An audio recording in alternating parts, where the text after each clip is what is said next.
স্বর্ণালী, তোমার বয়স এখন কত? স্যার, আমার বয়স 15 বছর। তাহলে তুমি এত রাতে আমার ঘরে কেন? স্যার, আমার একটা রুমে ঘুমাতে আমার খুব ভয় হয়। তাই বলে তুমি আমার রুমে একই বিছানায় থাকবে? আমার ঘরে থাকতে তোমার অসুবিধা হবে না? না স্যার, আমার কোনো সমস্যা নাই। আপনি অনুমতি দিলে আপনার রুমে ঘুমাব। না স্বর্ণালী, তুমি তোমার রুমে গিয়ে ঘুমাও। স্বর্ণালী আমার কথা শুনে কান্না করতে শুরু করে দিল। আমি তার কান্না দেখে অবাক হয়ে গেলাম। আমি সোনালীকে বললাম, দেখো, এই বাড়িতে তুমি আর আমি ছাড়া কেউ নেই। একদম খালি বাসা। কেন বুঝছো না? আমরা বড় হয়েছি। তুমি যাও, তোমার রুমে গিয়ে ঘুমাও। তখন স্বর্ণালী আরও জোরে কান্না শুরু করে দিয়েছে। আমি তার কান্না দেখে আমার রুমে থাকতে দিলাম। স্বর্ণালী কাঠে আর আমি সোফাতে ঘুমাতে গেলাম। কিন্তু রাত যখন গভীর হল তখন দেখলাম স্বর্ণালী আমার সোফাতে এসে পড়েছে। আমি ঘুমের ভান করে শুয়েছিলাম। কিন্তু এই রাতে স্বর্ণালী আমার সাথে যা করেছিল তা শুনলে বন্ধুরা তোমরা ঠিক থাকতে পারবে না। তাহলে বাকিটা গল্পতে বলছি। আমার নাম অনিল। আমি কলেজে পড়তাম। আমি পড়াশোনায় খুব ভাল ছিলাম। কিন্তু আমার বাড়ির অবস্থা ততটা ভাল ছিল না।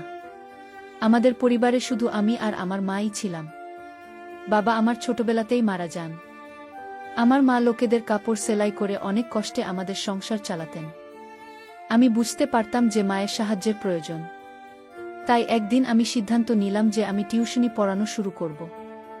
এই কথাটা যখন আমি আমার স্যারকে জানালাম তখন স্যারের খুব ভাল লেগেছিল। তিনি আমাকে অনেক সাপোর্ট করেছিলেন। তার কারণে আমি টিউশন পেয়ে যাই আর পড়াতে শুরু করি। আমি দুপুর 3টার সময় ফ্রি হয়ে যেতাম। তারপরে বিকেল 4টা বাজলেই সবার বাড়িতে গিয়ে তাদেরকে 1 ঘন্টা করে টিউশনি পড়াতাম। আমার মা খুব খুশি হয়েছিলেন, কারণ এর কারণে আমাদের সংসারের অবস্থা কিছুটা ভালো হয়েছিল। এভাবেই দিন চলতে লাগল। একদিন আমার স্যার আমাকে বলতে লাগল যে, বাবা, আমার একটাই মেয়ে। ক্লাস 10-এ পড়ে, তুমি যদি ওকে পড়াও তাহলে আমার খুব উপকার হয়। স্যারের কথা শুনে আমি খুব অবাক হয়েছিলাম। কেননা তিনি তো নিজে একজন টিচার। তিনি তো নিজের মেয়েকে নিজেই পড়াতে পারেন। কিন্তু স্যার বলতে লাগলেন যে আমার মেয়ে খুব দুষ্টু, আমার কাছে পড়তে চাই না। যদি তুমি আমার মেয়েকে লেখাপড়া করাও তাহলে আমি তোমাকে অনেক টাকা বেতনও দেব। তার কথা শুনে আমি খুশি হয়ে গেলাম, কেননা আমি জানতাম তিনি খুব বড়লোক। তিনি অনলাইনে নিজের একটা বিজনেস চালান, যার কারণে তিনি আমাকে অনেক ভালো টাকা দিতে পারবেন। তাই আমি টিউশন পড়াতে রাজি হয়ে গেলাম। আমি স্যারকে বলে দিলাম যে, ঠিক আছে স্যার, 21 দিনের মধ্যেই আমি আপনাদের বাড়িতে চলে আসব। কিন্তু স্যার বললেন, তুমি আজ থেকে আমার মেয়েকে পড়ানো শুরু করো। যখন আমার কলেজ ছুটি হল তখন আমি স্যারের বাড়িতে চলে গেলাম। তিনি আমাকে ড্রয়িং রুমে বসালেন আর বললেন, আমি এখনই মেয়েকে পাঠিয়ে দিচ্ছি। আমি 23 মিনিট অপেক্ষা করলাম।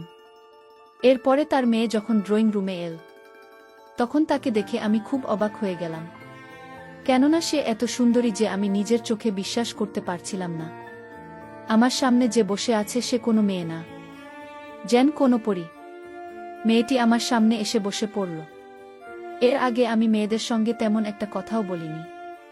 আমি কিছুটা লাজুক টাইপের ছেলে। আমার মা আমার লালন পালন খুব ভালোভাবেই করেছিল। আর আমার কোনো বন্ধু ছিল না। এই কারণে খুব সম্মানের সহিত সেই মেয়ের সঙ্গে কথা বলতে লাগলাম। কিছু সময় ওকে পড়াতাম। তারপরে বললাম যে আজকের জন্য এতটুকু অনেক। এটা বলেই আমি বাড়িতে চলে এলাম।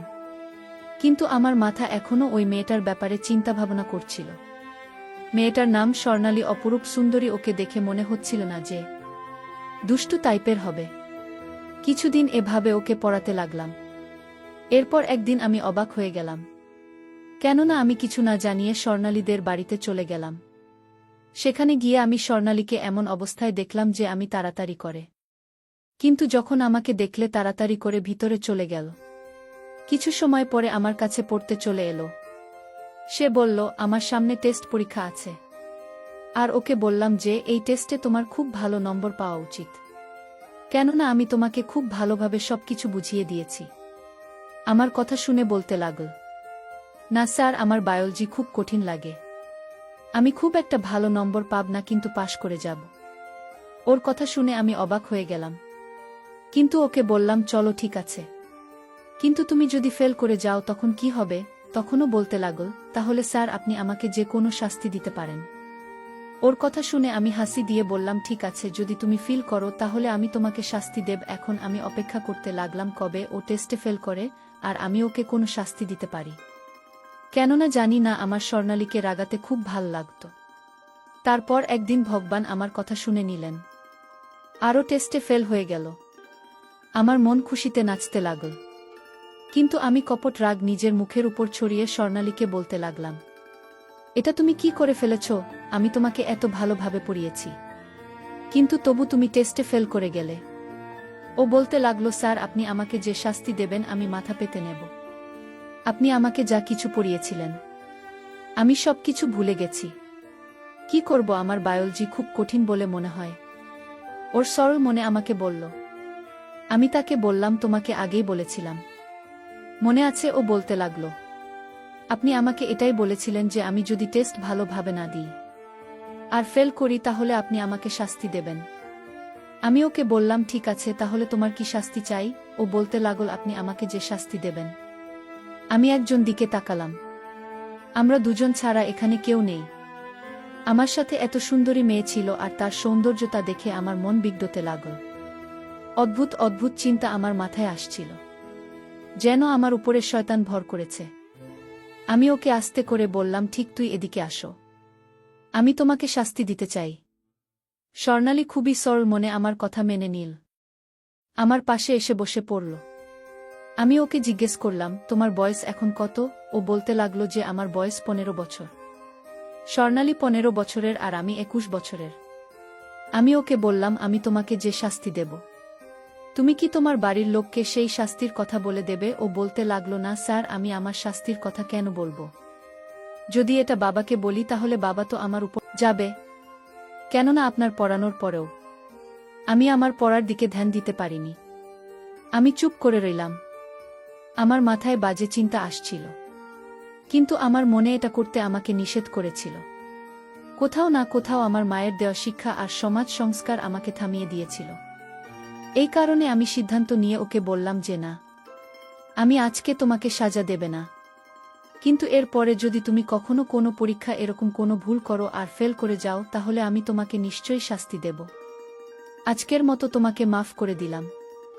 এই কথা শুনে ও খুব খুশি হয়ে গেল আর আমি আবার ওকে লেখাপড়া করতে লাগলাম। একদিন আমি কলেজ থেকে ফিরছিলাম, তখন রাস্তায় স্যারের সঙ্গে আমার দেখা হলে তিনি আমার কাছে এসে আমাকে বলতে লাগলেন, তোমার সঙ্গে আমার কিছু কথা আছে। আমি স্যারকে বললাম, স্যার আমি বিকেলে যখন আপনার বাড়িতে আসব তখন আপনারা আমাকে যা বলার আছে সেটা বলে দিবেন। এভাবে আমি বিকেলে স্যারের বাড়িতে গেলাম, কিন্তু তখন স্যার ব্যস্ত ছিলেন। কিছু সময় পরে স্যার বলতে লাগলেন, আমি তোমার সাথে স্বর্ণালীর ব্যাপারে কথা বলতে চাই। এটা শুনে আমি হতবাক হয়ে গেলাম যে হঠাৎ করে সোনালীকে নিয়ে আমার সাথে কথা বলবেন। কিন্তু স্যার বলতে লাগলেন যে অনিল, আমি চাই স্বর্ণালী কয়েকদিন তোমাদের বাড়িতে থাক। স্যার এই কথা শুনে আমি তো হতবাক হয়ে গেলাম যে তিনি এরকম কেন চান। স্যার বলতে লাগলেন, অনিল, আমি তোমাকে খুব বিশ্বাস করি, তুমি খুব ভালো ছেলে, তাই আমি চাই আমার মেয়ে তোমাদের বাড়িতে থাকুক। কেননা কিছু কাজে আমার শহরের বাইরে যেতে হবে, কিন্তু শহরে আমার কেউ নেই যার কাছে আমি নিজের মেয়েকে রেখে যেতে পারি। আর ওর পরীক্ষাও চলছে। আমি ভেবে দেখেছি যে তুমি ওকে পড়াও, সেই কারণেই ওকে তোমাদের বাড়িতে রেখে যাওয়াই ভালো হবে। তোমাদের বাড়িতে তোমার মা আছে, তিনি এর খেয়াল রাখতে পারবে। আমি স্যারের কথা শুনে অবাক হয়ে চিন্তায় ডুবে গেলাম যে আমি কি সিদ্ধান্ত নেব। যাই হোক, আমি স্যারকে বলে দিলাম যে এর কোনো ব্যাপার না, আমি আপনার মেয়েকে আমাদের বাড়িতে পড়িয়ে দেব। কিন্তু ভিতরে ভিতরে আমার মন খুব দুঃখ করছিল। আমি অনেক কষ্টে এই সিদ্ধান্ত নিয়েছিলাম। আমি ভাবছিলাম এটা কিভাবে সম্ভব হবে যে আমি স্বর্ণালীকে আমাদের বাড়িতে দেখেও কিভাবে আমার মনকে আটকে রাখব। এত সুন্দরী মেয়ে আমার বাড়িতে থাকতে চলেছে। তারপরে আমি মায়ের কথা ভাবলাম, তিনি তো বাড়িতে থাকবেন, আমি ওকে আমার মায়ের কাছে ঘুমোতে দেব। এটা ভেবেই আমি স্যারকে হ্যাঁ বলে দিলাম। এরপরে স্যার স্বর্ণালীকে তাড়াতাড়ি রেডি হতে বললেন। স্বর্ণালী নিজের সাথে একটা ছোট ব্যাগও নিয়েছিল। স্বর্ণালী খুব খুশি হয়েছিল। স্যার স্বর্ণালীকে বলতে লাগলেন, দেখ, তুই তো টিচারকে বিরক্ত করবি না। ইনি তোকে পড়াবে না রে না, আর মা তোর খেয়াল রাখবেন। আমি এদের উপর খুব ভরসা করি, কিন্তু আমি ভয় পাচ্ছি যে তুই টিচারকে বিরক্ত করবি। এই কারণেই আমি চাই তুমি তাকে বিরক্ত করবে না, আর পড়াশোনা ঠিকভাবে করিস। স্বর্ণালী বলতে লাগল, ঠিক আছে বাবা, স্যারকে অভিযোগ করার সুযোগ আমি কখনোই দেবে না, আর স্যারকে বিরক্ত করব না। এভাবেই আমি সোনালীকে আমাদের বাড়িতে নিয়ে এলাম। আমার কাছে কোনো গাড়ি তো ছিল না। আমি আমার মোটর সাইকেলের পিছনে স্বর্ণালীকে বসিয়ে ওর ব্যাগ স্বর্ণালীকে মোটর সাইকেলে করে বাড়িতে নিয়ে আসলাম। মা যখন দেখলেন তখন খুব অবাক হয়ে গেলেন। আমি মাকে সমস্ত কথা বললাম। মা আমাকে বললেন, এদিকে আয় বাবা, তোর সাথে আমার কিছু কথা আছে। আমি মায়ের রুমে গেলে মা বলতে লাগলেন, বাবা তুমি এটা কি করে ফেলেছিস? তুই জানিস তোর কাকাতো বোনের বিয়ে আছে, যেখানে আমাকে যেতেই হবে। তারা অন্য শহরে থাকে, তাই আমি 4-5 দিনের আগে সেখান থেকে আসতে পারব না। আর এদিকে তুই এখন স্বর্ণালীকে নিয়ে এসে পড়েছিস। ও একা এখানে থাকবে কিভাবে? মায়ের কথা শুনে ভাবলাম, আমি তো ভুলে গেছিলাম যে তার তো একটা বিয়েতে যেতে হবে। এখন আমি কি করব? আমার খুব অদ্ভুত লাগছিল। কিন্তু আমি মাকে বললাম, তুমি এই সমস্যার কোনো একটা সমাধান বের করো। এখন এটা তো কোনোভাবেই করতে পারছি না যে স্বর্ণালীকে আবার ফিরিয়ে রেখে আসা, কেননা স্বর্ণালীর বাবা এতক্ষণে চলে গেছেন। আর যদি এখন আমি স্যারকে নিষেধ করে দিই, তাহলে স্যারের খুব খারাপ লাগবে। তাই একটা কাজ করি, যে তুমি সেই বিয়েতে যাও আর আমি স্বর্ণালীকে দেখে রাখব। ও খুব ভালো মেয়ে, আমার কোনো অসুবিধে হবে না। মা বলতে লাগলেন, না না, এটা কোনো মতেই করা যাবে না। পাড়ার লোকেরা বিভিন্ন কথা রটাবে। আমি মায়ের কথা শুনে রেগে গিয়ে বললাম, মা তুমি কবে থেকে পাড়ার লোকের কথা বিশ্বাস করতে শুরু করেছে? তুমি তো জানো আমার চরিত্র কেমন। তোমার কি নিজের ছেলের উপর বিশ্বাস নেই? তুমি এটাই করো যে তুমি বিয়ে বাড়িতে যাও আর সব কিছু আমার উপর ছেড়ে দাও। তোমার ছেলে এমন কিছু করবে না যাতে তোমার মান সম্মান নষ্ট হয়ে যায়। মায়ের আমার উপর বিশ্বাস ছিল, তাই তিনি আমার উপর বিশ্বাস করে বিয়েতে চলে গেলেন। এখন এই বাড়িতে শুধুমাত্র আমি আর আমার সাথে স্বর্ণালী ছিল। আমাকে জিজ্ঞেস করতে লাগল, স্যার আপনার মা কোথায় গেছেন? আমি ওকে মিথ্যে বললাম। রাত্রি হতে হতেই তিনি চলে আসবেন। আমি ওকে কিছুই বললাম না, শুধু এটাই বললাম যে মা কাজে গেছেন, তিনি তাড়াতাড়ি ফিরে আসবেন। আমি স্বর্ণালীকে লেখাপড়া করাতে লাগলাম। আমি ওকে বায়োলজি ভালোভাবে বুঝিয়ে দিলাম, কিন্তু ও কিছু বুঝতে পারল না। ও বলতে লাগলো, স্যার কালকে তো ছুটি আছে, তাই আমাকে স্কুলে যেতে হবে, তাই না?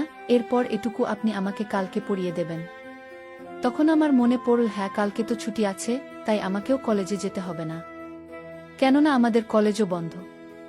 রাতের খাওয়া দাওয়ার পরে আমি সোনালীকে বললাম, এখন তুমি ঘুমিয়ে পড়, কালকে ছুটি আছে, তাই সকাল সকাল আমি তোমাকে বাকি সবকিছু পুড়িয়ে দেব। স্বর্ণালী বলতে লাগল, ঠিক আছে স্যার। আমি ওকে মায়ের ঘর দেখিয়ে দিলাম, ও চলে গেল। কিন্তু হঠাৎই ও বলতে লাগল, স্যার আপনার মা তো এখনো এলেন না, তিনি কোথায় আছেন? আমি অনেক বাহানা বানিয়ে বলে দিলাম যে মা রাতে এসে পড়বেন, তিনিই কাছে তাড়াতাড়ি ফিরে আসবেন। ও আমার কথা বিশ্বাস করেনি, কিন্তু ভিতরে ভিতরে আমি অস্থির ছিলাম। আমার এখন মনে হচ্ছে যে আমার এরকম করা উচিত হয়নি, আমার ওকে মিথ্যা বলা উচিত হয়নি, কিন্তু আমি বাধ্য ছিলাম, কারণ আমি চাইতাম না যে ও জানতে পারুক যে এই বাড়িতে আমরা দুজনে আছি, আর ওর মনে আমার জন্য একটা বাজে ধারণা তৈরি হোক। ও নিজের ঘরে গিয়ে শুয়ে পড়ল। তখন আমিও আমার রুমে শুয়ে পড়লাম। আমি গভীর ঘুমেছিলাম। হঠাৎ মাঝরাতে আমার মনে হলো যে আমার রুমের দরজা যেন খুলে গেল। ঘরের মধ্যে অন্ধকার ছিল, কিন্তু আমার মনে হলো যে কেউ আমার বিছানায় শুয়ে পড়েছে। এসব ভেবে আমার খুব ভয় লাগছিল, কিন্তু হঠাৎ আমার স্বর্ণালীর কথা মনে পড়ল। আমি তাড়াতাড়ি করে আমার ঘরের হালকা লাইটটা অন করে দিলাম, কিন্তু যখনই আমার নজর স্বর্ণালীর উপর পড়ল, তখন আমি হতভম্ব হয়ে গেলাম। আমার বিছানায় স্বর্ণালী শুয়েছিল। আমি বললাম, স্বর্ণালী এটা কেমন ব্যাপার? তুমি এখানে কেন এসেছো? নিজের ঘরে যাও। ও বলতে লাগলো, স্যার খারাপ কিছু মনে করবেন না, কিন্তু আমার অন্ধকার আর একা ঘুমানোর অভ্যাস নেই। আমি কখনো একলা ঘুমাইনি। আমি বাবার ঘরে ঘুমাই। আমার যদি ভুল না হয় তাহলে আমি এটাও জানি যে এই বাড়িতে আমি আর আপনি ছাড়া আর কেউ নেই। আমি কি করব? আমার একলা ঘরে ভয় করে। আমি একা ঘুমোতে পারি না। সেই কারণেই আমি আপনার রুমে চলে এসেছি। ওর কথা শুনে মনে হচ্ছিল এ কেমন মেয়ে যে আমার ঘরে থাকতে লজ্জা করছে না। আমি ওকে বললাম, স্বর্ণালী, তুমি এতটা ছোট না যে তুমি বুঝতে পারবে না। এখন কি আমার তোমাকে এটা বোঝাতে হবে যে আমাদের দুজনের এক ঘরে থাকা সম্ভব না? ও বলতে লাগল, আমি জানি, কিন্তু আমি কখনো একলা ঘুমাইনি। আমি ঘুমানোর চেষ্টা করছিলাম, কিন্তু আমার খুব ভয় করছে। তাই আমি খুব বাধ্য হয়েই আপনার ঘরে এসেছি। আমি ভেবেছিলাম একা ঘরে ঘুমোব না, বরং চুপচাপ শুয়ে পড়ি। এটা বলেও কান্না করতে শুরু করে দিল। ওর কান্নার আওয়াজ আমাকে অস্থির করে দিল। আমি বললাম, আচ্ছা চুপ করো, আমি কোনো উপায় বের করতে চেষ্টা করছি। কিন্তু আমি কোনো উপায় দেখতে পাচ্ছিলাম না। তাই আমি সিদ্ধান্ত নিলাম আর একটা কম্বল বের করে ওর শোয়ার জায়গা আমার বিছানা থেকে কিছুটা সাইডে মেঝেতে করে দিলাম। ওকে বললাম যে তুমি এখানে ঘুমাও, আর আমি বেডে ঘুমিয়ে পড়েছি। তারপর গভীর রাতে আমি যখন ঘুমানোর চেষ্টা করছিলাম, তখন আমার কিছুতেই ঘুম আসছিল না। আমি ঘুমের ভান করে শুয়েছিলাম। মাঝরাতে হঠাৎ দেখলাম স্বর্ণালী আমার সোফায় চলে আসছে। আমি কিছুই বললাম না। সে ভাবছে আমি হয়তো ঘুমিয়ে আছি, কিন্তু আমি ঘুমাইনি। স্বর্ণালী তখন আমার সাথে এমন করেছিল যেটা আমি কোনোদিন ভাবতেই পারিনি। একটা 15 বছরের মেয়ে তার নিজের সম্মানটা নষ্ট করে দিল। আমার তখন হুঁশ ছিল না, কারণ জীবনের প্রথম আমি কারো সাথে এমন আচরণ করেছি। এরপর থেকে আমি স্বর্ণালীকে ভুলতে পারছি না। আমি স্বর্ণালীকে অনেক ভালোবেসে ফেলেছি। বিয়ের আগেই তার সাথে আমার